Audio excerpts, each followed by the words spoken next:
Hello, once again, theorists. Welcome to Matt. Today we are game. Probably never heard of it. It's called Five Nights at Freddy's.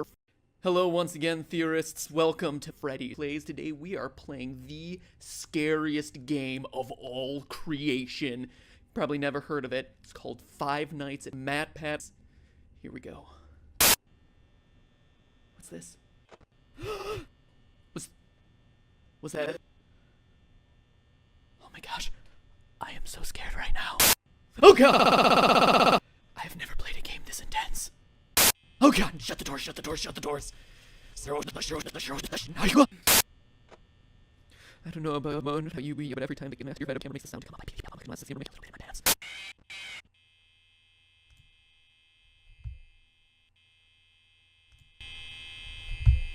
God, it's so terrifying.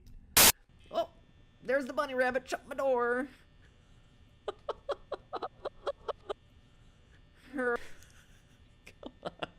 Is this what it takes to get...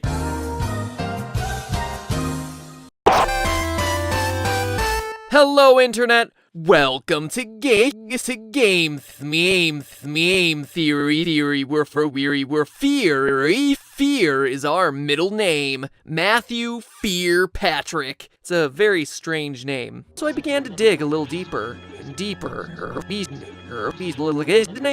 what I found was some of the most interesting storytelling, most intriguing mysteries, and most disturbing events I'd read about in a long time. Now, if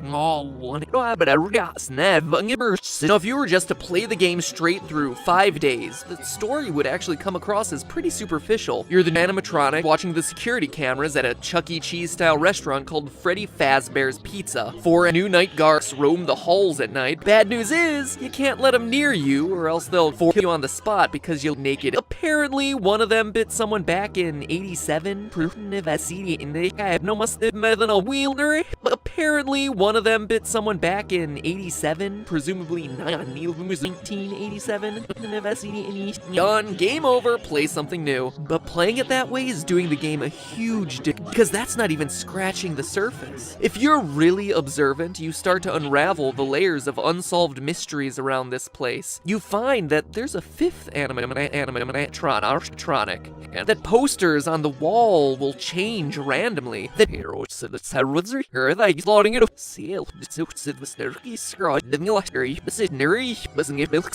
Freddy Fazbear's Pizza, once a popular restaurant, fell into hard times when the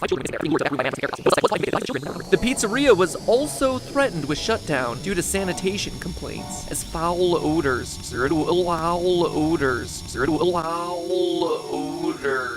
started to come, blood and mucus oozing from their eyes and mouths. The last article, written years after the incident, states that the pizzeria would finally be closed by year-end. In addition to the core 4 robots, Chica, Bonnie, Freddy, and Foxy, there's also a fifth, unofficially referred to as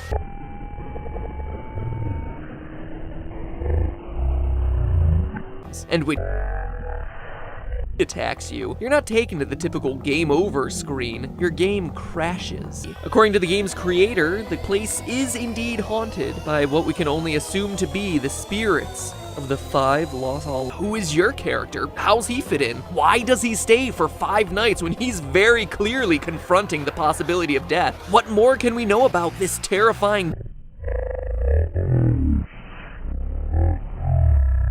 And most importantly, what is the complete story behind Five Nights at Freddy's? They're all good questions about a delightful December 1993, Aurora, Colorado. 10 p.m. Tuesday night at a local Chuck E. Cheese. After a family birth runs long, manager Margaret Kohlberg and teenage employees Sylvia Crowell, Ben Grant, Colleen O'Connor, and Bobby Stevens are forced to stay late to close up shop. But as Margaret tallies receipts in the back, Bobby scrubs down the kitchen, and the other 3 work outside in the main arcade. Unknown to any of the 5, there's actually a 6th person locked in the building with them, waiting sus. At 10:05, he left the bathroom, pulled out a small caliber handgun, and proceeded to execute everyone in the building. This is a tragic story, a disgusting waste of human life, and one that I won't joke about or make fun of in any way. But years the place. The time is certainly kept, but there are clues that we can put together. Online theories about the game always tend to draw a parallel between the number of kids missing to the number of animatronics, saying that the children's bodies were stuffed in the various suits. And this appears to be true. Bonnie and Chica have no raspy breath sound as though someone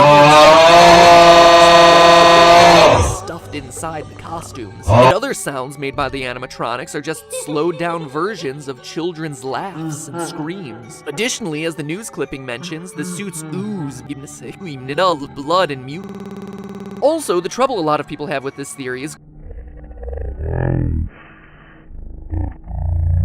why is so limp and lifeless, so unlike the others? It's weird, until you go back to the real life story. Yes, there were 5 people shot that night in Chuck E. Cheese, which matches the 5 victims in Freddy's story, but of those, 1 survived. Bobby, the one from the kitchen, miraculously survived the shot to his jaw. After he was knocked to the floor by the bullet, he went limp, played dead, to avoid the killer coming back to finish the job. And that relates exactly to the advice. And what else is limp and appears to be a lifeless, empty suit in the game?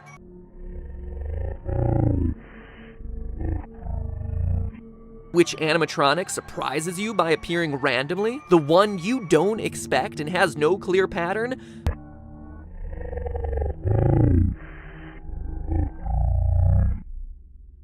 It's also worth mentioning that of all the cameras in the restaurant, one is always black, preventing you from seeing what's going on. That camera is located in the kitchen, leading many to assume it's where